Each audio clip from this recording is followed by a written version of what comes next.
मनोरंजक कहानियां। आज मैं आपके सामने एक और प्रतिभाशाली लेखक सुदर्शन, जिनका वास्तविक नाम बद्रीनाथ था, की एक प्रसिद्ध रचना लेके आई हूँ। लेखक की भाषा सहज, स्वाभाविक, प्रभावी तथा मुहावरेदार है। आपने अनेक फिल्मों की पटकथा और गीत लिखे हैं। कहानी का शीर्षक है बात अठन्नी की। रसीला इंजीनियर बाबू जगत सिंह के यहाँ नौकर था। 10 रुपए वेतन था। गांव में उसके पिता, पत्नी, एक लड़की और 2 लड़के थे। इन सबका भार उसी के कंधों पर था। वह सारी तनख्वाह घर बेच देता, पर घर वालों का गुजारा न चल पाता।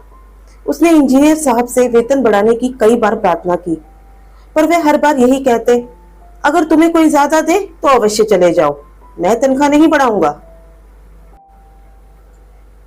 वह सोचता, यहाँ इतने सालों से हूँ, अमीर लोग नौकरों पर विश्वास भी नहीं करते, पर मुझ पर यहाँ किसी ने संदेह नहीं किया।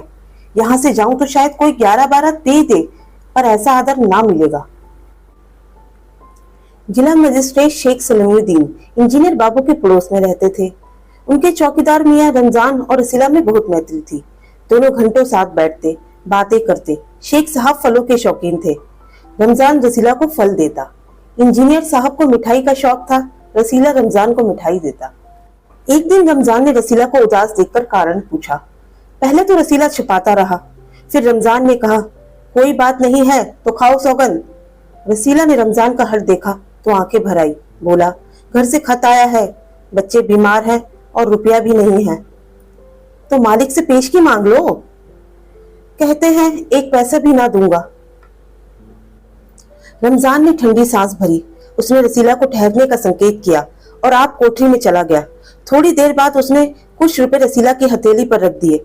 रसीला के मुंह से एक शब्द भी ना निकला। सोचने लगा, बाबू साहब की मैंने कितनी सेवा की, पर दुख में उन्होंने साथ ना दिया। रमजान को देखो, गरीब है, परंतु आदमी नहीं देवता है। ईश्वर इसका सदा भला करे। रसीला के बच्चे स्वस्थ हो गए। उसने रमजान का ऋण चुका दिया। केवल 8 आने बाकी रह गए। रमजान ने कभी भी पैसे ना मांगे, फिर भी रसीला उसके आगे आंख ना उठा पाता। एक दिन की बात है, बाबू जगत सिंह किसी से कमरे में बात कर रहे थे। रसीला ने सुना, इंजीनियर बाबू कह रहे हैं, बस 500? इतनी सी रकम? आप मेरा अपमान कर रहे हैं। हुजूर मान भी जाइए, आप समझे आपने मेरा काम मुफ्त किया। रसीला समझ गया कि भीतर रिश्वत ली जा रही है। सोचने लगा, रुपया कमाने का ही कितना आसान तरीका है। मैं सारा दिन मजदूरी करता हूँ, तब महीने भर बाद 10 रुपए हाथ आते हैं। वह बाहर आया और रमजान को सारी बात बता दी। रमजान बोला, बस इतनी सी बात? हमारे शेख साहब तो उनके भी गुरु हैं। आज भी एक शिकार फंसा है, 1000 से कम में बात ना तय होगी। भैया, गुनाह का फल मिलेगा या नहीं ये तो भगवान जाने, पर ऐसी ही कमाई से कोठियों में रहते हैं। और एक हम हैं कि परिश्रम करने पर भी हाथ में कुछ नहीं आता। रसीला सोचता रहा, मेरे हाथ से सैकड़ों रुपए निकल गए, पर धर्म ना बिगड़ा। एक एक आना भी उड़ाता तो काफी रकम जुड़ जाती। इतने में इंजीनियर साहब ने उसे आवाज लगाई, रसीला, दौड़कर 5 रुपए की मिठाई ले आ। रसीला ने 4.5 रुपए की मिठाई खरीदी और रमजान को अठन्नी लौटा के समझा कि कर्ज उतर गया। बाबू जगत सिंह ने मिठाई देखी तो चौंक पड़े। ये मिठाई 5 रुपए की है? हुजूर, 5 की ही है। बाबू जगत सिंह ने मिठाई देखी तो चौंक उठे। ये मिठाई 5 रुपए की है? हुजूर, 5 की ही है। रसीला का रंग उड़ गया। बाबू जगत सिंह समझ गए। उन्होंने रसीला से फिर पूछा। रसीला ने फिर वही दोहराया। उन्होंने रसीला के मुंह पर एक तमाचा मारा और कहा, चल मेरे साथ, जहां से लाया है। हुजूर, झूठ कहूं तो? रसीला ने अभी अपनी बात पूरी भी न की थी कि इंजीनियर बाबू चिल्लाए, अभी सच और झूठ का पता चल जाएगा। अब सारी बात हलवाई के सामने ही कहना। अब कोई रास्ता ना बचा था। वे बोला, माई बाप, गलती हो गई, इस बार माफ कर दे। इंजीनियर साहब की आंखों से आग बरसने लगी। उन्होंने निर्दयता से रसीला को खूब पीटा, फिर घसीटते हुए पुलिस थाने ले गए।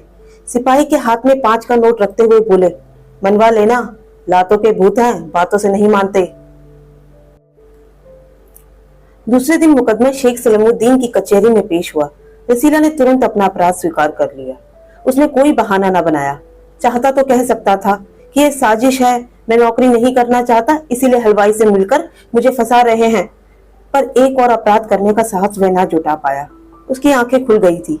हाथ जोड़कर बोला, हुजूर, मेरा पहला अपराध है, इस बार माफ कर दीजिए, फिर गलती ना होगी। शेख साहब न्यायप्रिय आदमी थे। उन्होंने रसीला को 6 महीने की सजा सुना दी और रुमाल से मुंह पोंछा। यह वही रुमाल था जिसमें एक दिन पहले किसी ने 1000 रुपए बांधकर दिए थे। फैसला सुनकर रमजान की आंखों में खून उतर आया। सोचने लगा, ये दुनिया न्याय नगरी नहीं है, अंधेर नगरी है। चोरी पकड़ी गई तो अपराध हो गया। असली अपराधी बड़ी बड़ी कोठरियों में बैठकर दोनों हाथों से धन बटोर रहे हैं। उन्हें कोई नहीं पकड़ता। रमजान घर पहुंचा। एक दासी ने पूछा, रसीला का क्या हुआ? 6 महीने की कैद। अच्छा हुआ वह इसी लायक था। रमजान ने गुस्से से कहा, यह इंसाफ नहीं है, अंधेर है। सिर्फ एक अठन्नी की ही तो बात थी। रात के समय जब 1500 के चोर नरम गद्दों पर मीठी नींद ले रहे थे, तब अठन्नी का चोर जेल की तंग अंधेरी कोठरी में पछता रहा था। प्रस्तुत कहानी में न्याय व्यवस्था पे करारा व्यंग किया गया है। साथ ही समाज के उच्च तथा प्रतिष्ठित पदों पर आसीन लोगों पर भी प्रहार किया गया है, जबकि एक निर्धन व्यक्ति को केवल अठन्नी की हेराफेरी करने के कारण 6 महीने लंबे कारावास की सजा भुगतनी पड़ी। दोस्तों, इसी तरह ही एक और मनोरंजक कहानी के साथ आपसे मिलने का वादा करते हुए विदा लेती हूँ।